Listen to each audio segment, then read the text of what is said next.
The lord. ఈరోజు మీకోసం జీవము గల దేవుని మాట, యోబు గ్రంథము 5వ అధ్యాయము 11వ వచనము.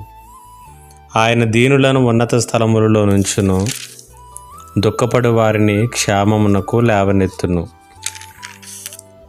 దీనత్వము గల వారికిని, ఆయన పిల్లలుగా ఉండి దుఃఖపడు వారికిని ఇక్కడ ఉన్నటువంటి గొప్ప దీవెనకరమైనటువంటి ఆదరణతో కూడినటువంటి మాటలను యోబు గ్రంథం 5వ అధ్యాయం 11వ వచనంలో మనం చూస్తాము.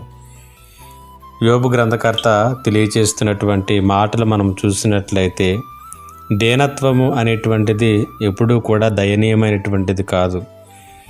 ఎప్పుడైతే మనల్ని మనం తగ్గించుకోవటం నేర్చుకుంటామో, దేవుడు మనలను ఉన్నత స్థలములకు హెచ్చించటం ప్రారంభిస్తాడు.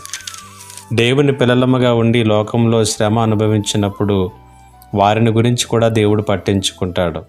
యోబు అంటున్నాడు, దుఃఖపడు వారిని క్షేమమునకు లేవనెత్తువాడు కూడా ఆయనే అని తెలియచేస్తున్నాడు. ఈ మాటలు వింటున్నటువంటి మీలో ఎవరైనా ఈ లోక సంబంధమైనటువంటి పరిస్థితులను బట్టి ఏ విషయంలోనైనా దుఃఖపడుతూ ఉన్నట్లయితే, దేవుని యందు నిరీక్షణతో ఆయన వైపునకు చూడటం నిలిపివేయవద్దు. ఎందుకంటే ఆయన మిమ్ములను క్షేమమునకు లేవనెత్తుటకు సామర్థ్యం కలిగినటువంటి దేవుడు. ఆయనలో మనం తగ్గించుకుని ఉండటం కూడా మర్చిపోకూడదు. అదే మన హెచ్చింపునకు పునాది కాగలుగుతుంది. దేవుడట్టి కృపను ఈ మాటలు విన్నటువంటి మీ అందరికీ దయచేయునుగాక. ఆమేన్. ప్రార్థన. మా దేవా, నీకు వందనాలు. ఈ మాటల చేత ప్రతి ఒక్కరిని కూడా బలపరిచి దీనత్వాన్ని మాకు నేర్పించండి.